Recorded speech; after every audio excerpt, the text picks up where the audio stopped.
Hello. Hello. We say hello. Hello. Okay, we say hello. Hello. Hello. Hello. Are gonna be just goofballs around? Yeah, it's late. It's late. It's late. Okay. So today, my heart was heavy when I came back from work because um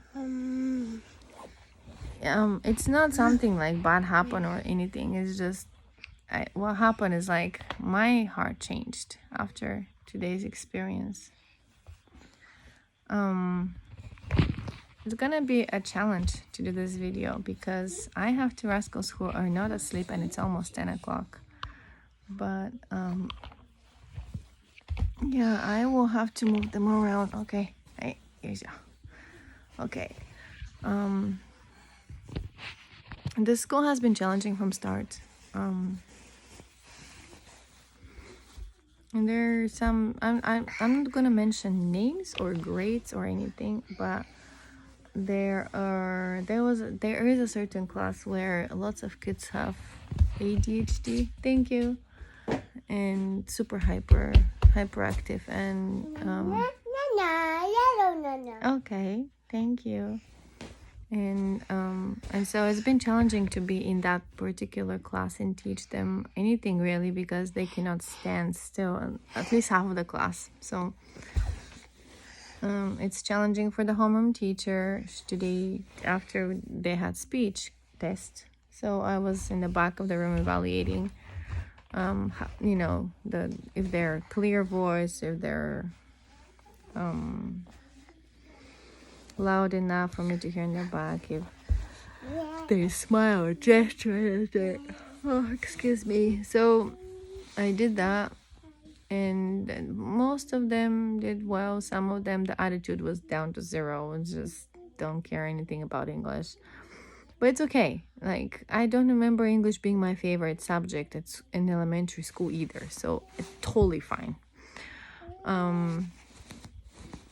However, when they talk back at the GT is the Japanese teacher of English, who is Alliance's teacher, and when they talk back at her, to me that's not okay. And that means lack of not only lack of respect, but lack of comprehend the situation and who is the superior, who is the inferior. And okay, Elsa.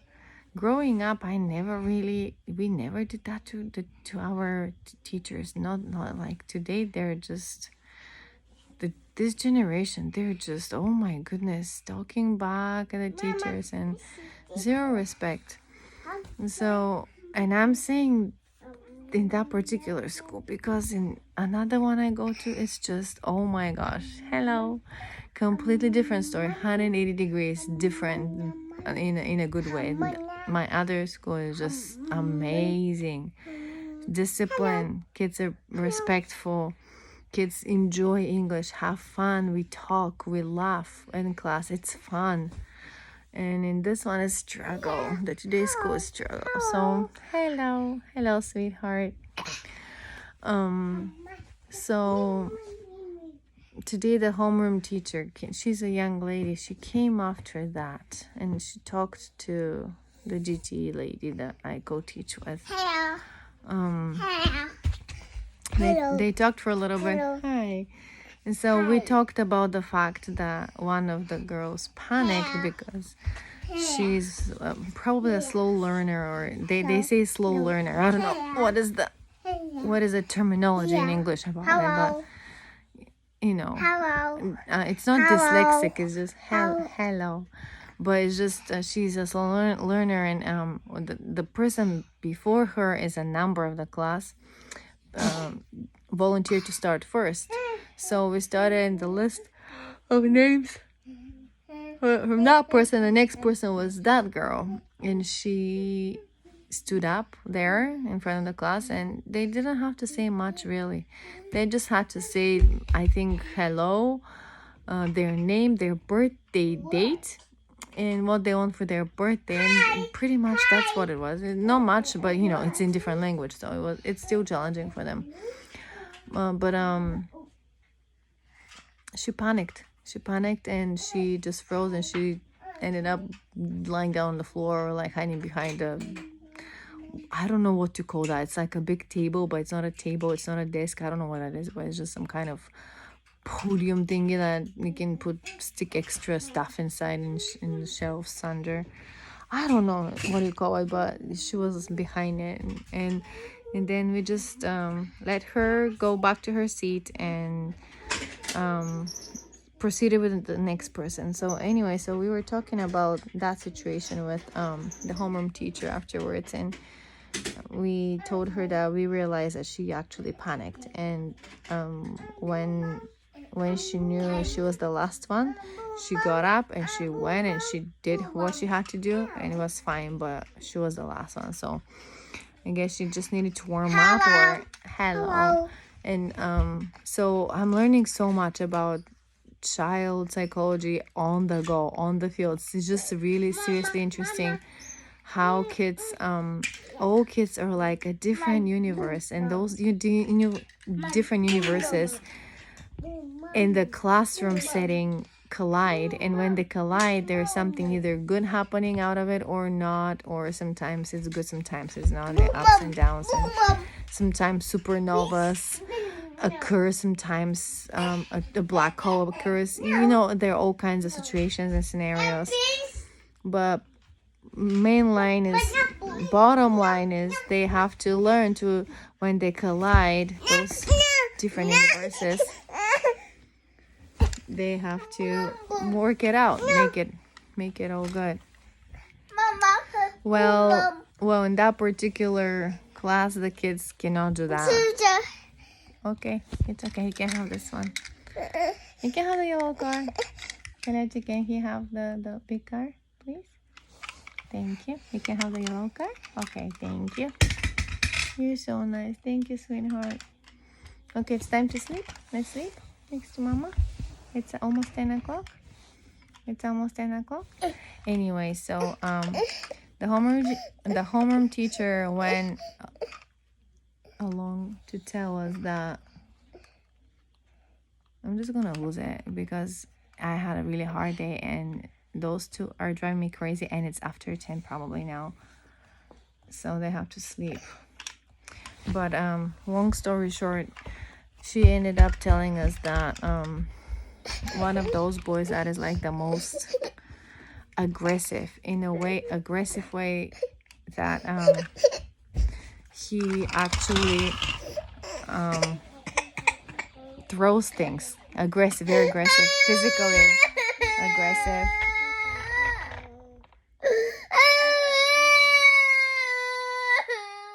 Yep, that's my life. He's tired.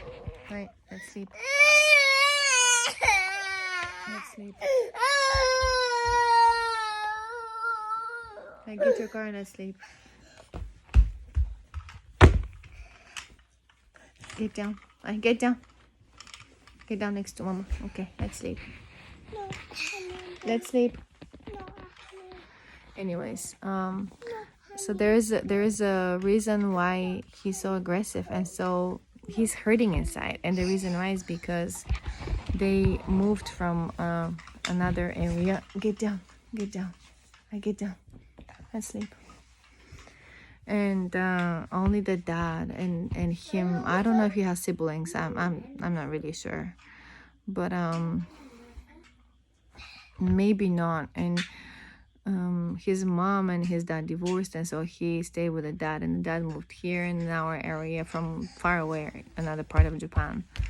And so the grandparents, or no grandparents, I'm not sure about grandfather, but there's a grandmother there who makes sure he's doing his homework and he's like doing his studies all right, and at least to the minimum. And so she's like a guardian, like a mom, but it's not the same, you know, like when he maybe goes to play with his other friends, maybe he sees the mom there, and it's just this thing when you're a kid, there's not much to know about the world, but what he's gonna know is that it's not fair, because I don't know what the circumstances are about the mom, why she did not get to take care of the baby, of the kid. Maybe it's because she's mentally challenged. I don't know. I have a friend who was guardian of another kid, not her own kid, as like a stepmom, because the mother was in a facility with medical mental conditions. I don't know. There are all kinds of things. So I don't really judge that. I don't know why. But I know this boy hurts inside, and he is so rude. There is behind this rudeness and this coldness, there is probably lots of pain. And so my whole attitude towards that kid is gonna change. I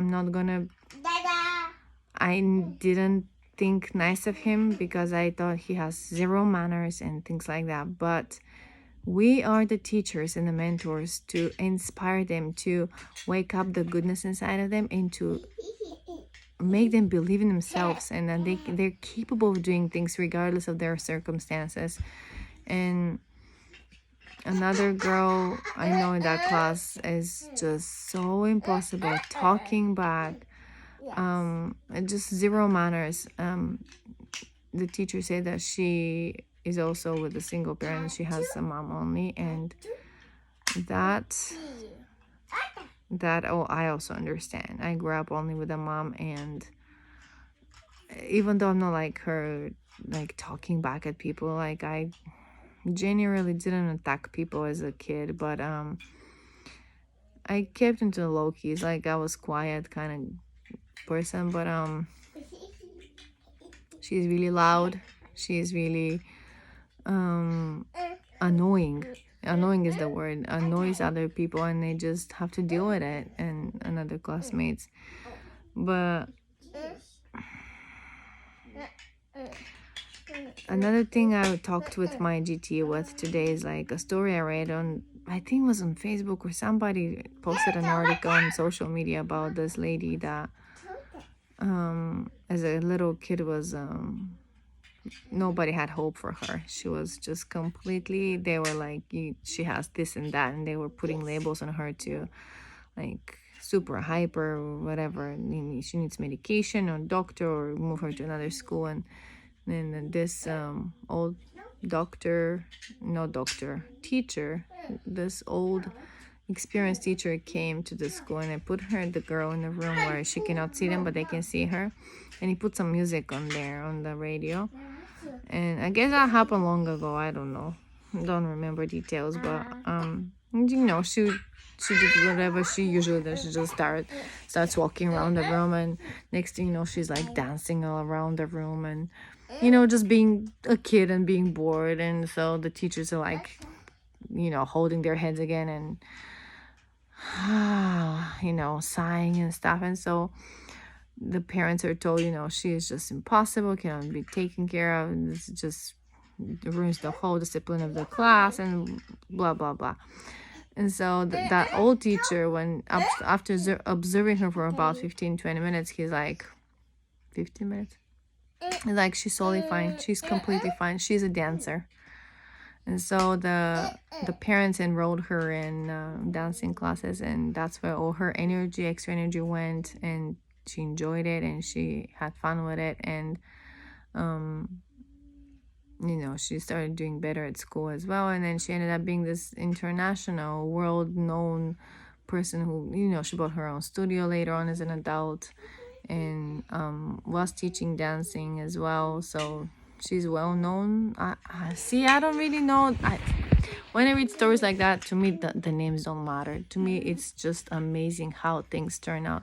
And so I shared that story with my co-worker, the GT, the Japanese lady, and she's like, I think we both, after all that happened, like we talk about that, and we talk to the homeroom teacher and what happened, and like what is the situation, the family situation of those kids, and it's just the whole atmosphere changes. It's amazing. It's just amazing how you can see that little annoying bugger is a human being who is hurting inside, but doesn't know how to express it, doesn't want to show vulnerable feelings. He just wants to just instead throw things around the room and pushes things and stuff like that. So it just puts me to think a lot. And also my coworker gave me two particular books that I brought home just for tonight for my kids to see. And those books are about one of them is about how kids around the world go to school. Some of them have to cross really scary bridges. Some of them have to go in the ice, and the teachers carrying like a ladder in the back of his. I saw like they're covered like Eskimos. Other places they have to climb really high mountains to go through, or like cross rivers, and just literally get their pants up as much as they can so they don't get wet. And then the teacher's holding two little girls because they're gonna get under the water if they cross. Oh my goodness, I'm just so great. Here I am loading my kids in the car, getting them to school, and driving back to my schools, and going back from the schools to the car, and from the car to them, get them back home, and do my chores, and have running water in the house, and electricity, and those cute Christmas lights around us here. I mean, it's just amazing. The other book is about it's really interesting. Like they follow a story of a Japanese girl and an Indian girl, and the Japanese girl is like having, I think I have the book somewhere here. Okay, let me get it. The Japanese girl, it's like a parallel kind of story, and it's very, like, it makes you sad to see it, because we live in a developed country here. So this is a Japanese girl, and this is like the real Indian girl. She's really beautiful. She has a purple outfit, and I really like it. And then this is it shows how the streets in India look, and then this is like animation with cars and whatever. And then it shows the mom, the Indian mom, and then the Japanese mom is an animation drawing. And it shows a dark page, complete black page for nighttime in India, and this is in Japan with the computer and whatever they're cooking, doing there at night in the dark. You still have electricity and utilities and whatever. This is the house of the Indian girl, and it just shows the house. And this is the tatami floor house of the Japanese girl. And here's how the Indian girl sits on her, looks like a bed. And here's this girl with her cat, all spoiled, in a nice room and flippity flops. Mommy's here, baby. And here's the Indian girl holding those heavy pots of water. And here is a Japanese kitchen, running water inside and everything. So in the sixth grade textbook, we talk about treasure and what is treasure. So there was like a story about Bangladesh, or was it Bangladesh or which country? India, I think. Water is their treasure from the well. They go get up in the morning at 5 and they get the water. Oh, this is sad. Here's a Japanese toilet, like the guy sitting in the toilet, and this is somewhere in the rocks where there are two girls doing their business. Are you guys okay? Running noses. Here's a Japanese girl brushing her teeth in front of the mirror, and here's this really you cannot really see in the dark, but you cannot really see in the book in the daylight anyways. It's just dark corner where she's soaping her face and down somewhere. I don't know. I'm using the water from the pot that they brought from the well. And so it shows the grandmother of the girl, the Indian girl, and here's, I guess, the grandmother of that Japanese girl passed away. Mama. how the, Mama. okay, you can put it down, baby, please. Here's how they cook. Here's how they cook curry down on the ground, on the floor. And the potatoes and the onions are there. Here's the Japanese one eating on the table, of course. Table Lego. And how they clean in Japan is with a vacuum cleaner, mop, whatever. And here is they take care of their own clothes by they wash by hand everything. And things like that. Just the teaching in Japan is like that with a chalk. And here is I guess here is like little like a tablet, but it's with chalk in India. I'm not sure which part of how you help in Japan to your parents, like you would give the strawberries to the mom to decorate the cake. And this girl, she's watching the young sibling, and also she's taking care of the neighbor. This lady is not like her relative or just a neighbor, but this Indian girl, she takes care of her too. So yeah, it's just couch and TV and couch and TV, couch and TV. It's just the level of comfort is just so different. Oh, my treasure. So the Japanese girl has like the signature of some rock stars, whatever superstar. And then this girl, the Indian girl, her treasure is the rice and the vegetable curry. And she loves it and she treasures it, every meal of it. Even if it's 3 times a day, the same thing. She treasures that. She treasures her food. Yeah.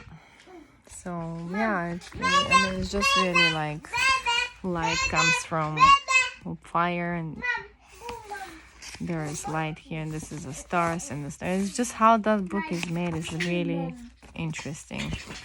It's an amazing book. So my kids went through it too. I think it was a good experience for them to see how much we're blessed. I think it's good for kids to see that.